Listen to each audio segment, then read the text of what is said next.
বলেন উপরটা কি জিরা? পরিমাণ কি? পরিমাণ হলো আপনার 250 গ্রাম। না, জিরা 150 গ্রাম। 150 গ্রাম। 150 টাকা। কত করে কেজি হইলো? 1000 টাকা কেজি। আপনার লিস্টে কত আছে জিরা? তো লোকাল দাম নিছে ইন্ডিয়া, মানে ভালোটা নিছে না। কই ভালোটা কোনটা দিছে? আরে আপনি মূল্য তালিকা দেখান না। 720 টাকা লাগে 1000 টাকা। 720 টাকা। তাহলে কই আপনি জিরা দিলেন কিভাবে নাও? তাহলে কত করে রাখলেন? আর লাইসেন্স ওটা। আর কি কি লিখছেন বলেন তো, এখানে নাম পড়েন। গরম মশলা 200 টাকা। হ্যাঁ সব মিক্স করে নিছে। হলুদ 100 আর 200 গ্রাম নিছে। হ্যাঁ 50 টাকা সব। হ্যাঁ মরিচ 200 গ্রাম নিছে 120 টাকা। ধনিয়া 100 গ্রাম। মসুর ডাল 2 কেজি। মসুর ডাল 2 কেজি কত করে নিছে? এটা হলো প্যাকেটটা 140 টাকা কেজি। কোনটা নিয়েছেন মসুর ডাল? দেখি আপনি আমার আমার মাল দেন আগে। আমার মাল দেন আগে। প্যাকেটটা হলো কি হবে? এটা তো মুসুর কত লিখছেন আপনি? মুসুর ডাল কত লিখছেন এখানে? 130। 140 করে, তাহলে কেন রাখছেন? সিকমটা লইছে। আপনি আমাকে বলেন, আপনি যা মূল্য তালিকায় লিখেছেন সবকিছু এখানে দাম বেশি নিয়েছেন কেন? ওই দিন হাতে রেখে।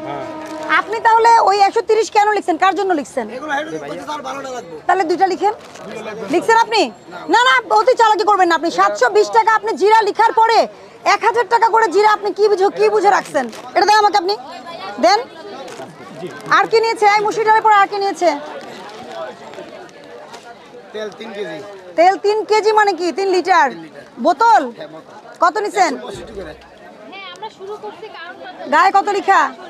160 টাকা। 3 লিটারেরটা দেখান আপনি আমাকে।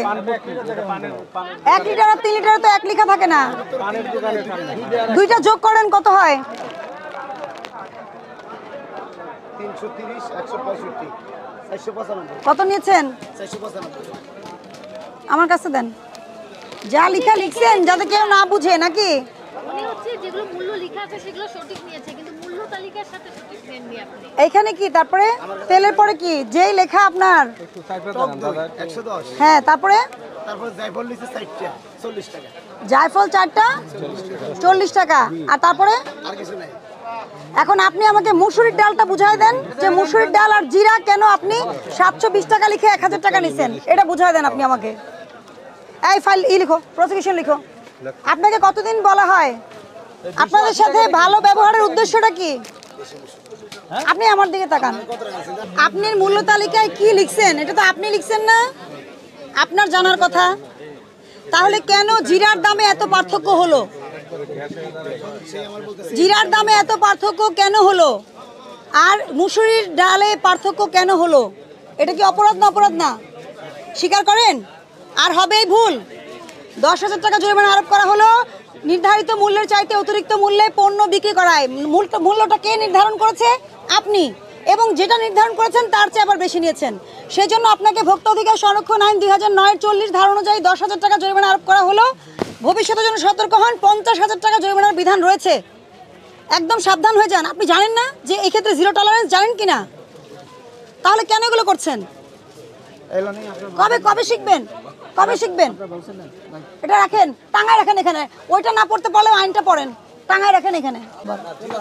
জিরার দাম কমাইলাম। কেন কমাইছেন? জিরা ও আগে কমাননি। আগে তো প্রতিদিন 600 হ্যাঁ আমরা আপডেট না কিনে মনে করেন আমরা প্রতিদিন ও তাই? এটা প্রতিদিন করেন নাকি আমাকে দেখে করলেন? প্রতিদিন একটা ভাউচার দেখি। আজকে কি কি বিক্রি করছেন? আপনি কি কিনেছেন বলেন?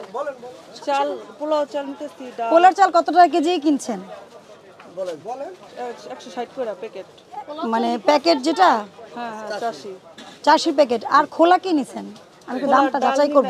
এটা ডাল ডাল কত বলেছে এটা? 110 টাকা। 110 টাকা 5 টাকা রাখছেন? বলছে কত? 110? হ্যাঁ 10 বলছে। আচ্ছা 110 বলছে। মুসুরির ডালটা 110 আমাকে দেখান। আপনার কর্মকাণ্ড দিয়েই আপনি শুদ্ধভাবে চলতে হলে নিজেরটা নিজের ঠিক করতে হবে, আর নাইলে নিজে ধরা খেয়ে যাবেন। কত? নিচে নামান।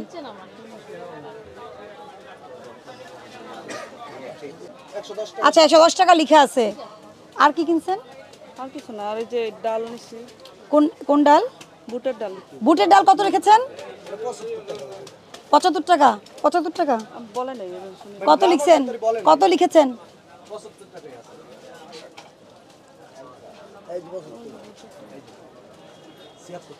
আপনারা যদি মনে করেন সবার জন্য মেসেজ যে কি টেকনোলজিতে দাম বাড়াচ্ছেন কমাচ্ছেন এটা ভোক্তা অধিদপ্তর অফিসাররা বুঝবে না, তাহলে খুব ভুল বুঝছেন নাকি? তাহলে সচেতন না হলে ধরা খাবেন। টুডে টুমোরো আপনি ধরা খাবেনই। আজকে একজন খেয়েছে, আরেকদিন অন্য দুজন খাবেন ধরা, তাহলে এগুলো করা যাবে না। মূল্যটা আপনি লিখেছেন না, সরকার তো মূল্য নির্ধারণ করে দেয় নাই, আপনাকে দিয়েছে। তাহলে আপনি যেটা নিজে খরচ যাচাই করে ফিক্স করছেন তার চেয়ে তো আপনি বেশি নিতে পারবেন না। এবং এটা যাচাইয়ের সুযোগ আছে। সবাইকে বলছে ভাউচার নেবেন, সবাই ভাউচার নেবেন। ভাউচারটা নিয়ে এখানে দাঁড়িয়ে থেকে 2 মিনিট লাগবে, আপনাদের বেশি সময় লাগবে না। একটু মিলিয়ে দেখবেন, দয়া করে সঙ্গে সঙ্গে প্রতিবাদ করবেন। আপনারা এই প্র্যাকটিসটা চালু করলে কিন্তু আমাদের আসতেও হবে না বাজারে, ঠিক আছে? ধন্যবাদ আপনাদের সবাইকে সহযোগিতার জন্য। আপনারা জানেন জাতীয় ভোক্তা অধিকার সংরক্ষণ অধিদপ্তর বাণিজ্য মন্ত্রণালয়ের আওতাধীন একটি প্রতিষ্ঠান। তো আমাদের মাননীয় উপদেষ্টা মহোদয় নির্দেশনা দিয়ে দিয়েছেন যে নিত্যপণ্যের বাজারে আমরা খুব জোরালোভাবে মনিটরিং করব আপনাদের সহযোগিতা নিয়ে এবং ছাত্রদের সহযোগিতা নিয়ে। তো এটা আমরা করে যাচ্ছি। আজকে যাত্রাবাড়ি একটি বড় বাজার, ওখানে মনিটরিং হচ্ছে। আমরা 4 জন অফিসার আজকে মনিটরিং করছি।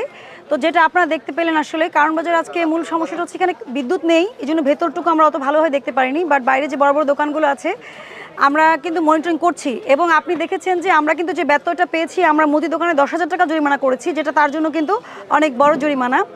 এটা আমরা সবাইকে মেসেজটা দিতে চাই যে ভোক্তা অধিদপ্তরের 5-10 জন অফিসার কিন্তু একা বা 86 জন অফিসার সারা বাংলাদেশের পণ্যমূল্য কিন্তু কন্ট্রোল করতে পারবে না। ভোক্তাদেরকে যেটা আমি বললাম যে উনি যে পণ্যটা কিনছে অবশ্যই ভাউচার নিতে হবে। প্রথম কথা, যদি আমরা এগুলো ট্রান্সপারেন্ট করতে চাই, ভাউচারটা নিয়ে মূল্য তালিকার সাথে মিলিয়ে দেখতে হবে। তাহলে কিন্তু উনি নিজেই বুঝে যাবে যে ঘটনাটা কি ঘটেছে, এবং তখনই যদি প্রতিবাদ করে ব্যবসায়ীদের মধ্যে কিন্তু একটা ভীতি সৃষ্টি হবে, জবাবদিহিতার জায়গা তৈরি হবে। এটা কিন্তু সবসময় মনে রাখতে হবে, যদি আপনার অ্যাকাউন্টেবিলিটি না থাকে, সেখানে কিন্তু অ্যাকাউন্টেবিলিটি এবং ট্রান্সপারেন্সি না থাকলে কিন্তু যে কেউ যে কোনো সময় একটা সুযোগ নিয়ে নিতে পারে। তো সেটা আমরা কিন্তু অ্যাট এ টাইম ভোক্তাদেরকে আমরা কনসাস করার চেষ্টা করছি। তাদেরকে আমরা বিভিন্ন মিটিংয়ের মাধ্যমে ছাত্রদেরকে সহ, আপনারা দেখেছেন আমাদের মহাপরিচালক মহোদয় বিভিন্ন উদ্যোগ গ্রহণ করেছেন। তো আমরা কিন্তু বাজারে আছি এবং সর্বাত্মক চেষ্টা করছি, আমাদের যতটুকু চেষ্টা করা। আজকে শুক্রবার, আমরা কিন্তু অনেক অফিসাররাই বাইরে আছি, কারণ আজকে কেনাকাটা বেশি হচ্ছে। তো আমরা চেষ্টা করে যাচ্ছি। আর বন্যার কারণে যে পণ্যগুলোর দাম বেড়েছিল, যেমন কাঁচামরিচের বেড়েছিল, সেটা কিন্তু এখন কমে গেছে। আর পেঁয়াজ, আলু এইগুলো আগের মতোই সহনীয় আছে আমি বলবো, কারণ সাডেন কোনো ইনক্রিজ আমাদের চোখে এখনও ধরা পড়েনি। আর ডিমের বিষয়টা হচ্ছে, আপনারা দেখেছেন যে মাঝরাতে আমাদের মনিটরিং হয়েছে, ডিম কিন্তু 150, 145 এরকমই আমি দেখেছি। আর সবজিটা আজকে এখনও দেখা হয়নি, দেখবো। তো আমাদের কিন্তু সবসময় আমরা মার্কেটে ভিজিবল, আমরা কিন্তু কোনোদিনও বসে থাকিনি। সিচুয়েশন যেটাই হোক, করোনা হোক বা যে কোনো সময় হোক, আমাদের মহাপরিচালক মহোদয়ের নির্দেশনা এবং বাণিজ্য মন্ত্রণালয়ের এখন উপদেষ্টা মহোদয় উনি যে নির্দেশনা দিয়েছেন সেটা বাস্তবায়ন করার জন্য সারা বাংলাদেশে একযোগে অভিযান হচ্ছে এবং আমরা সর্বাত্মক চেষ্টা করছি। তবে আমাদের চেষ্টার সাথে ভোক্তাদের সচেতনতা, এটা খুবই জরুরি। সচেতন ভোক্তাই সুরক্ষিত ভোক্তা, এই স্লোগানটা যেন হয়। আর আমি বলবো যে ভোক্তাদের সিন্ডিকেট হবে, ব্যবসায়ীদের সিন্ডিকেট হবে না। ভোক্তারা ডিসাইড করবে যে ওনারা যেখান থেকে যে দোকানটা বেশি পণ্য, ধরেন আজকে একটা দোকান ওনাকে ঠকিয়ে দিল, ওনাদেরকে এটা ডিসাইড করতে হবে যে ওনাকে আর রেফার না করা, ওনার কাছে আগামী 7 দিন কেনাকাটা করবো না। এটা থেকে সে শিখবে। আমি 5,000 টাকা 10,000 টাকা জরিমানা করুই, 50,000ও করি, সে কিন্তু এটা একসময় রিকভার করতে পারবে। কিন্তু ভোক্তারা যদি তাকে বয়কট করে, এটা কিন্তু সে রিকভার করতে পারবে না, এবং এটা কিন্তু তাকে সংশোধন হতে অনেক অনেক বেশি ভূমিকা রাখবে বলে এটা আমি মনে করি।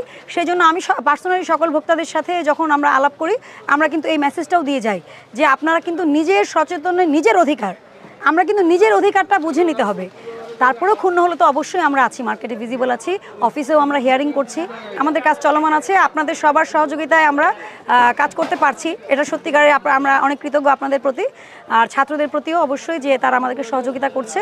আর আমরা ওষুধও আজকে দেখে এসেছি এখানে আসার আগে, যে এখন যেহেতু বন্যার পানি কমে যাচ্ছে, স্যালাইন, এরপরে আপনার যে পানি শোধন করার যে ঔষধ বা এগুলোর যাতে কোনো কারসাজি না হয়, সেটাও কিন্তু আমরা আসার আগে মনিটরিং করে এসেছি। তো আমাদের চেষ্টা চলমান আছে, ভোক্তা অধিকার সুরক্ষায় আমরা কাজ করে যাচ্ছি। ধন্যবাদ।